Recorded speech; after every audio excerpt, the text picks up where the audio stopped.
নিশ্চিতভাৱে মাজুলীবাসীৰ বাবে মাজুলীৰ ভৱিষ্যত প্ৰজন্মৰ বাবে আটাইতকৈ ঐতিহাসিক সিদ্ধান্ত আৰু ঐতিহাসিক এটা খবৰ বুলি উল্লেখ কৰিছোঁ মই। কাৰণ মাজুলীৰ সত্ৰীয়া সংস্কৃতিৰ পীঠস্থান মাজুলীক আচলতে দেশ বিদেশৰ পৰ্যটকৰ আকৰ্ষণৰ কেন্দ্ৰবিন্দু হৈছে এই মাজুলীক। আৰু মাজুলীৰ ভূমি ক্ৰয় কৰিব নোৱাৰিব বাহিৰৰ লোকে। কোনো মানুহে বাহিৰৰ মাজুলীৰ ভূমি ক্ৰয় কৰিবলৈ যদি চেষ্টা কৰে নিশ্চিতভাৱে সেয়া তেওঁলোক বিফল হ'ব। গতিকে মাজুলীৰ বাবে নিশ্চিতভাৱে এটা ভাল খবৰ আৰু এক ঐতিহাসিক সিদ্ধান্ত অসম চৰকাৰ। আৰু দীৰ্ঘদিন ধৰি মাজুলীবাসীয়ে এই আচলতে যিটো সিদ্ধান্ত এই সিদ্ধান্তৰ বাবে অপেক্ষা কৰি আছিল। আৰু সেই সিদ্ধান্ত আচলতে মুখ্যমন্ত্ৰীগৰাকীয়ে যিহেতু মাজুলীবাসীৰ চিন্তাৰ সৈতে তেওঁ একমত হ'ল আৰু মুখ্যমন্ত্ৰীগৰাকীয়ে একক প্ৰচেষ্টাত মাজুলীৰ ভূমি বহিৰাগত ক্ৰয় কৰিব নোৱাৰিব এই ডাঙৰ সিদ্ধান্ত আচলতে গ্ৰহণ কৰা হৈছে। আৰু অসম চৰকাৰক ধন্যবাদ নিশ্চিতভাৱে জনাব মাজুলীবাসী। আৰু মাজুলীৰ সত্ৰীয়া সংস্কৃতি যি পীঠস্থান বুলি কোৱা হয় ৩৫খন সত্ৰৰে পৰিবেষ্টিত সত্ৰৰ ভূমি মাজুলী। আৰু মাজুলীৰ ভূমি এতিয়াৰে পৰা কোনো বহিৰাগত ক্ৰয় কৰিব নোৱাৰিব। কেৱল মাজুলীৰ মাটি মাজুলীৰ মানুহে ক্ৰয় কৰিব পাৰিব। আৰু নিশ্চিতভাৱে বিগত ২-৩টা বছৰ যেতিয়া মাজুলীৰ দলঙৰ কাম আৰম্ভ হৈছিলে সেই সময়ত মাজুলীৰ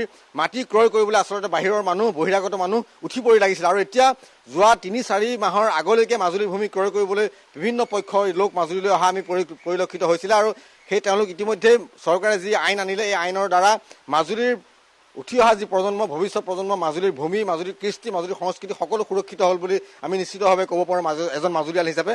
মাজুলীৰ কেইবাজনো স্থানীয় লোক আছে, সচেতন ব্যক্তি মোৰ সৈতে আছে। দাদা মই প্ৰথমে আপোনাৰ ওচৰলৈ আহিছোঁ। মাজুলীৰ ভূমি এতিয়াৰ পৰা কোনো ক্ৰয় কৰিব নোৱাৰিব। ভৱিষ্যত প্ৰজন্ম আমাৰ নৱপ্ৰজন্ম উঠি অহা প্ৰজন্মৰ পাছত প্ৰজন্মই মাজুলীৰ ভূমি কেৱল দখল কৰিব পাৰিব ক্ৰয় কৰিব পাৰিব। মুখ্যমন্ত্ৰী ডাঙৰীয়াই যিটো সিদ্ধান্ত গ্ৰহণ কৰিলে মাজুলীৰ ভূমি বহিৰাগত যিটো ক্ৰয় কৰিব নোৱাৰে এইটো একদম ঐতিহাসিক সিদ্ধান্ত।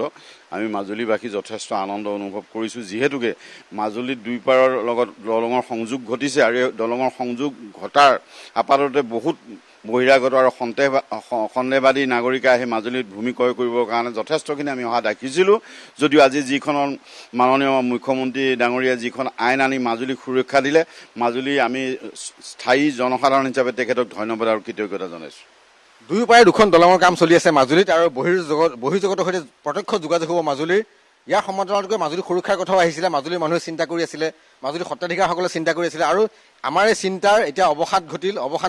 আৰু মুখ্যমন্ত্ৰীগৰাকীয়ে কেবিনেটে যি সিদ্ধান্ত ল'লে মাজুলীৰ ভূমি বহিৰাগত ক্ৰয় কৰিব নোৱাৰিব, আপোনাৰ প্ৰতিক্ৰিয়া কেনেকুৱা হ'ব? নাই, আচলতে আমি মুখ্যমন্ত্ৰীজনক আন্তৰিক কৃতজ্ঞতা ধন্যবাদ জ্ঞাপন কৰিছোঁ। মাজুলীৰ এটা ঐতিহাসিক সিদ্ধান্ত।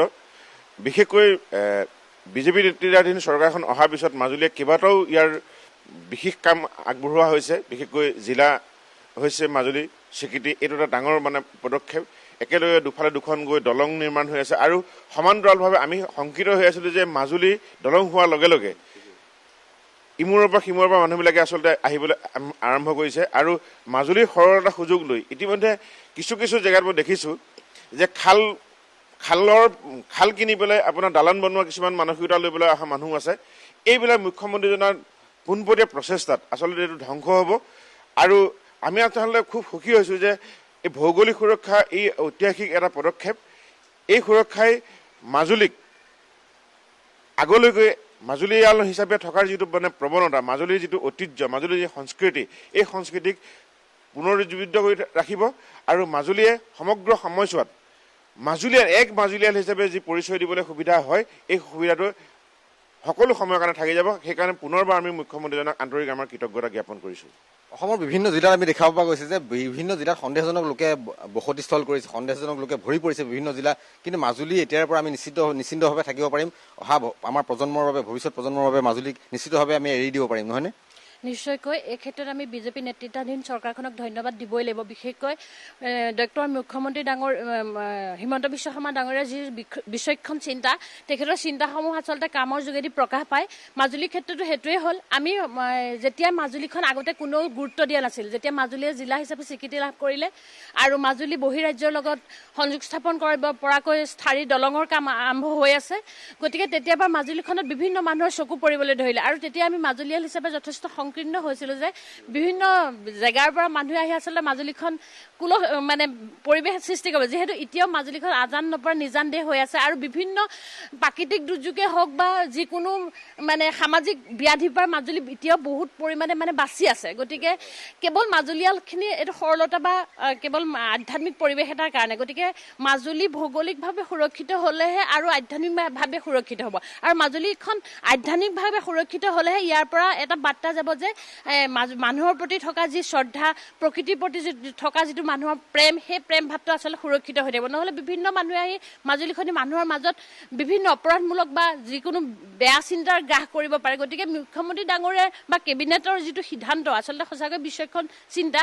আৰু মাজুলীবাসীয়ে আচলতে বহুত কথা বিজেপি নেতৃত্বাধীন চৰকাৰখনে চৰকাৰ গঠন কৰিব পৰাহে আচলতে জীৱন কি সেইটো আচলতে মাজুলী মানুহে উদযাপন কৰিব জানিছে। জীৱনটো আচলতে আগতে মাজুলী মানুহে যাপন কৰে, কিন্তু মাজুলী বিজেপি নেতৃত্বাধীন চৰকাৰখন অহাৰ পিছৰ পৰাই মাজুলী মানুহে জীৱনটো উদযাপন কৰিব জানিছে আৰু বহিৰাজ্যৰ লগত সংযোগ স্থাপন কৰিছে। আৰু মাজুলীখনে আগতকৈ ৰাস্তা ঘাটে হওক বা উন্নয়নৰ দিশত নতুন নতুন চিন্তাৰ খোৰাক পাইছে। আৰু সেই নতুন চিন্তাবিলাকে মানুহক মানে জীৱনটো যাপন কৰিবলৈ আৰু জীৱনটো উদযাপন কৰিবলৈ সুযোগ সুবিধা লাভ কৰিছে। গতিকে এই সিদ্ধান্ত লৈ পেলাই যে মাজুলীখনকে নহয় মাজুলীৰ সাধাৰণ জনতাক যে সুৰক্ষিতা প্ৰদান কৰিলে সেইটো নিশ্চিত। আৰু মুখ্যমন্ত্ৰী ডাঙৰীয়াহে আচলতে এনে চিন্তা কৰিব পাৰে। আজিলৈকে বহুত মুখ্যমন্ত্ৰী আহিল গ'ল, কিন্তু কাৰো মনত তেনে চিন্তা নহ'লে। ডক্টৰ হিমন্ত বিশ্ব শৰ্মা ডাঙৰীয়া সেই যে সৰু সৰু চিন্তা, তেওঁ যে একেবাৰে সাধাৰণজনৰ পৰা একেবাৰে জ্যেষ্ঠজনলৈকে চিন্তা কৰে, তেখেতৰ চিন্তাত কিন্তু এই কথাখিনি প্ৰকাশ পায়। গতিকে আমি মাজুলীয়াল হিচাপে গৌৰৱ অনুভৱ কৰিছোঁ তেখেতক মুখ্যমন্ত্ৰী হিচাপে পায়। আৰু তেখেতৰ এই চিন্তা আৰু তেখেতৰ স্বাস্থ্য ভগৱানে সদায় ভালে ৰাখক, মানুহৰ হৈ কাম কৰক। গতিকে আমি তেখেতক ধন্যবাদ, একদম আন্তৰিকতাৰে ধন্যবাদ জ্ঞাপন কৰিছোঁ। সকলোৱে এটা আশংকা কৰি আছে যে দুইখন দলং হ'ব, মাটি কিনা মানুহৰ আচলতে মাজুলীত উজান উঠিছিলে বিগত সময়ত আমি দেখিবলৈ পাইছিলোঁ। যদিও মাটি কিনিব পৰা তেওঁলোকে নাছিলে, যিহেতু মাটি কিনিব পৰা ব্যৱস্থাটো বন্ধ কৰি ৰাখিছিলে, হোল্ড কৰি ৰাখিছিলে। গতিকে এই মুহূৰ্তত মুখ্যমন্ত্ৰীগৰাকীৰ যিটো চিন্তা, আমাৰ উঠি অহা প্ৰজন্মৰ পিছত প্ৰজন্ম আমি সকলো সুৰক্ষিত হৈ নিশ্চিতভাৱে থাকিম। আমি নিজৰ প্ৰজন্মটোক লৈ নিশ্চিত হোৱা নাই, আমাৰ উঠি অহা প্ৰজন্মখিনিলৈ এইটো এটা নিশ্চিত বাৰ্তা গৈছে আৰু এইটো এটা স্থায়ী সিদ্ধান্ত হৈছে। আপুনি এটা কথা মন কৰিব, মাজুলীখন অতি সুন্দৰ। আপুনি যদি মাজুলীখন কেৱল সেউজীয়া হৈ নাথাকে, কিছুমান সময়ত হালধীয়া হয় আৰু অলপ দিনৰ পিছত শৰৎ আহিব, তেতিয়া মাজুলীখন শুকলা বৰণ ধৰিব, কহুৱা ফুলিব। আৰু মাজুলীখন আপুনি মন কৰিব বিভিন্ন ঠাইত খাল বিল জলাশয়বোৰ সংকীৰ্ণ হৈ আহিবলৈ লৈছে। মানুহৰ ইমানে হেন চকু পৰিছে যে ডাঙৰ ডাঙৰ খাল বিল পুতি পেলাই তাত দালান বনাবৰ কাৰণে মানুহে অকণো চিন্তা কৰা নাছিলে। গতিকে বিভিন্ন বাণিজ্যিক কৰা মানুহবিলাকে বণিক গোষ্ঠী আহি পেলাই বিভিন্ন জলাশয়বোৰ কিনাৰ বিভিন্ন প্লেন কৰিছে। আৰু মুখ্যমন্ত্ৰী ডাঙৰ এই বিচক্ষণ চিন্তাৰ কাৰণে আচলতে গোটেই প্লেনখিনি নষ্ট হৈছে, তেখেতৰ যিখিনি আঁচনি আছিলে মাজুলীখনৰ।